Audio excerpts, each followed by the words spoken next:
33 and a half minutes past the hour of 9 a.m. KTSU 90.9, your member-supported radio station. Good morning to you and welcome to Jazz in all of its colors.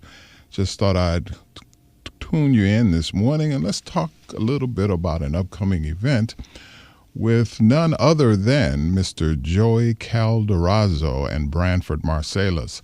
They're going to be here in Houston coming up, bringing their brand of jazz as a duo together. They're going to be here on Friday, March 23rd at the Zilkha Hall at the Hobby Center. So all in all, it's going to be an incredible performance with music doing good. And I have none other than Joey Calderazzo here on the choice line with me talking about the event. How you doing, Joey? How are you? I'm good, thanks. Good, good. Glad you could take the time out of your busy day to join me and talk about what it is that you're about as a jazz artist and how you and Branford Marsalis got together and come together as a duo, not only as a duo, but you've also played in his band on numerous occasions as well. Let's talk about... when Kenny Kirkland passed away in fall of '98, I joined the band. You know, they started touring spring of '99, and I've been in the band since. Right. Okay. Now you've had some other fantastic experiences as well. You've played with Michael Brecker, just done a variety of things on the QT that few people, especially me, are fully aware of. Let's talk about how you got into jazz, because I understand that your early musical influences were the Beatles, Led Zeppelin, a host of other individuals, and then you gravitated from rock to jazz. Well, really what happened was I was in a rock band, and my brother was in the band, so I was 4 years younger than the rest of the band. It was a piano, bass, I was playing keyboards, bass, drums, and guitar. Our guitar player went to Berklee School of Music for the summer program, and he was introduced to jazz, and when he came back in the fall, we were all of a sudden a jazz band. So he introduced us to jazz. Wow. And okay, go ahead. And then the following year, so they were, I guess, seniors in high school at that point, which put me in 8th grade or something, and then from there they went to Berklee School of Music, and all the whole band was there, so I used to visit, and that's where I actually met Branford. I met Branford when I was, I guess, roughly 14 years old.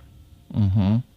You know, that Branford and my brother are actually the same age, and that was a hell of a year up there.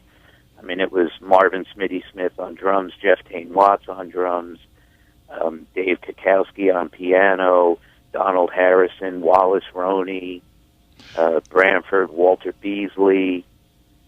An incredible cast of characters is what you're telling me. And you even recorded with some of these guys, Jerry Gonzi, Branford Marsalis, Jeff Tain Watts, Jack DeJohnette, on an album entitled The Traveler in 1992. Now, was the transition easy for you once you began to explore jazz? Because I understand Chick Corea, Herbie Hancock, you started listening to these guys, McCoy Tyner, Oscar Peterson.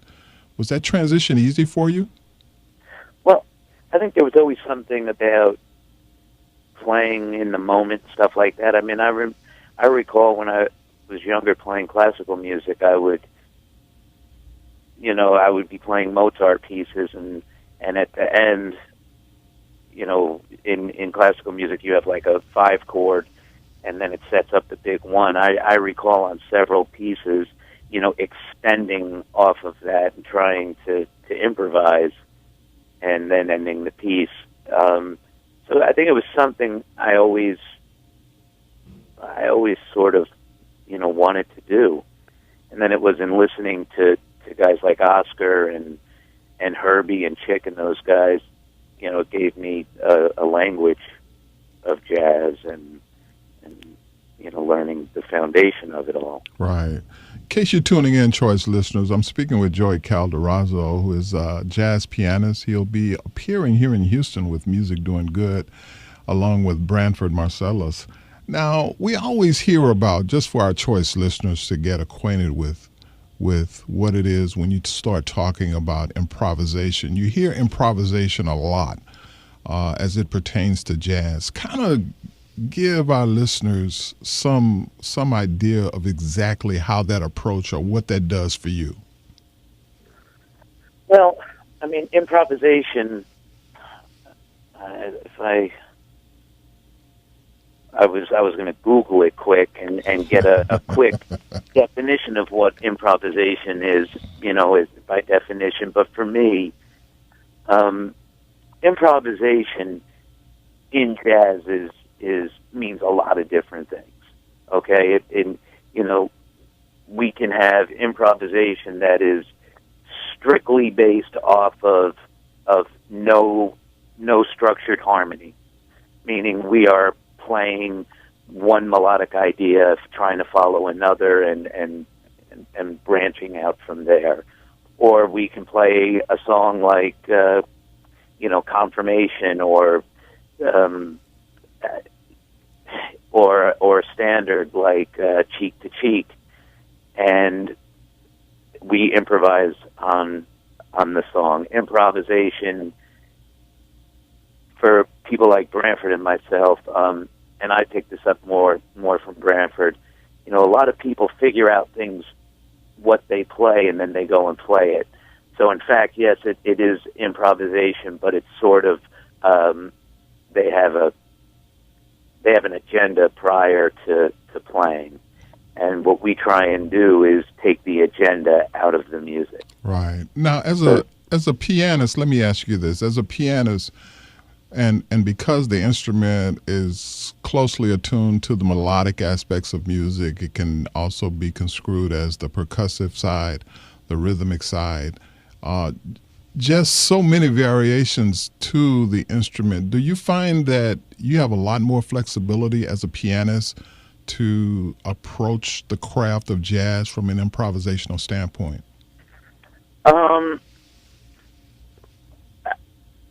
I believe as a pianist, I have all the options.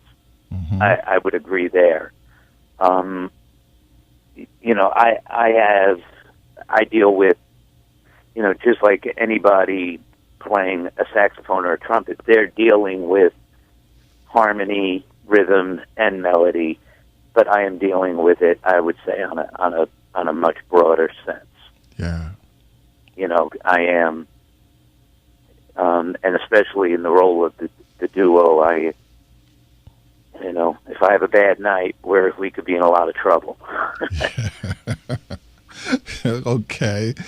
Yeah, but hopefully that doesn't happen too often, because based upon what I've heard coming your way thus far, you're pretty accomplished not only as a jazz player, but as a musician as well. Now, you know what, the thing about the duo, where it's the way that we play together, it's that we play together, so it's not so much good night, bad night. It's sort of our goal is to go out there and have a conversation together. Mm-hmm. And in doing so, that it when it's done properly, it sort of removes it's not about me or Branford, it's about us together. Because of your long association with Branford, do you find that communication is a natural progression of knowing each other's characteristics when it comes down to playing? Well, I know what Branford, at this point, I know what Branford likes, mm-hmm. but at the same time, I also know what he's capable of. So at any moment, I'm not afraid to take a chance, because I know that he is, way beyond a regular guy, that anything I do, Branford will be able to to make music out of it, Right, and be able to do it on a very high level. Do you guys flip the script very often? You may take the lead, he takes the lead. How does that work for you? Well, and it's a funny one. When Branford is still my boss. I play in his quartet, and you're also part of his label. Yeah, and I'm in the and even though it is a duo, it's still Branford Marsalis, but what I do try and do is when I forget about a business side of things and just deal with it on two guys up there making music, and really at that moment we are equals. Okay. So I try and treat it as such, and I like to instigate things musically, and it goes back to what I said before. He's right there to follow. Okay, that makes sense. In case you're tuning in, choice listeners, I'm speaking with Joey Calderazzo, who's been an integral part of the Branford Marsalis Quartet. He's played with Jack DeJohnette, he's played with Michael Brecker, he's played with Bob Belden, he's played with Jeff Tane Watts. He stepped in for Kenny Kirkland when Kenny Kirkland passed away in 1998 as a member of Marsalis' quartet. All in all, you're a very accomplished pianist. Now, what does the audience have to look forward to with music doing good as you guys slide through Houston with Mirth and Melancholy? I don't know. We could do anything on any given night, so it will be an adventure. It will. We have a good time. The duo has been fun. Okay. And each night is different. So there will be many surprises. That's all I can assure you of.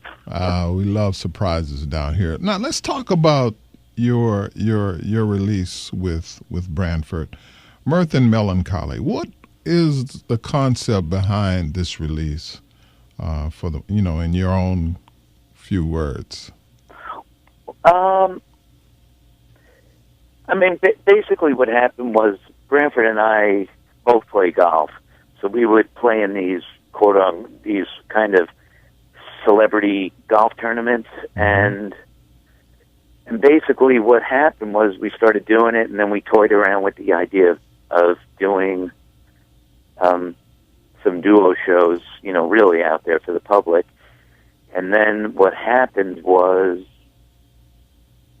how did this happen? Oh, we played at the Newport Jazz Festival. And it was after the Newport Jazz Festival where we both agreed it was time. Mm-hmm. And we went in and did the record. And the record was, quite different than what we had played live. And Branford had some ideas on songs he wanted to play. And none of it was really discussed, but maybe a day or two before the show, he just said, write 2 songs for me. And, the night before the 2 days before the recording, I wrote One Way, and I wrote La Valse Kendall. Wow.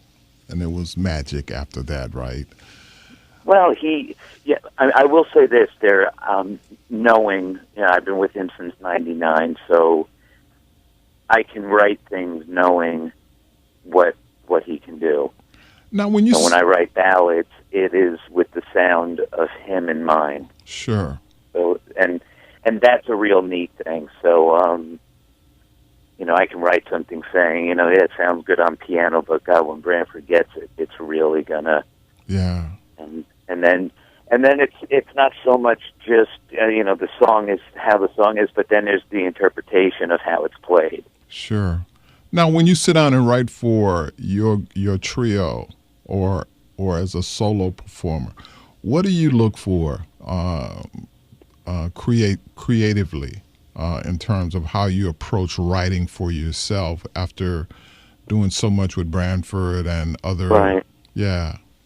Well, what I'm doing now in the trio is focusing I'm focusing just on playing. So we have very simple songs, and the whole idea of the trio is improvisation. So it might be, we play standards, we play some original music, but it's not. What I'm trying to do with the trio is, for now at least, is to get what Branford and I have, and I believe when you starting off, we are really playing, simple music, and I like the idea of taking, simple things and making them sound complicated. Yeah. Well, instead of complicated music that everybody is just trying, and the thing also is, I also find that when songs are overwritten, they become boxy to play on. So the songs that I write tend to, I like to leave certain things open for interpretation, so it'll give more options over the course of, a year or two while you're playing it. Right. Can it be said that you try to make it accessible to the listener in a manner whereby they can appreciate it and not walk away confused? Because a lot of artists tend to confuse, especially newcomers to the genre, what I like to call jazz beginners.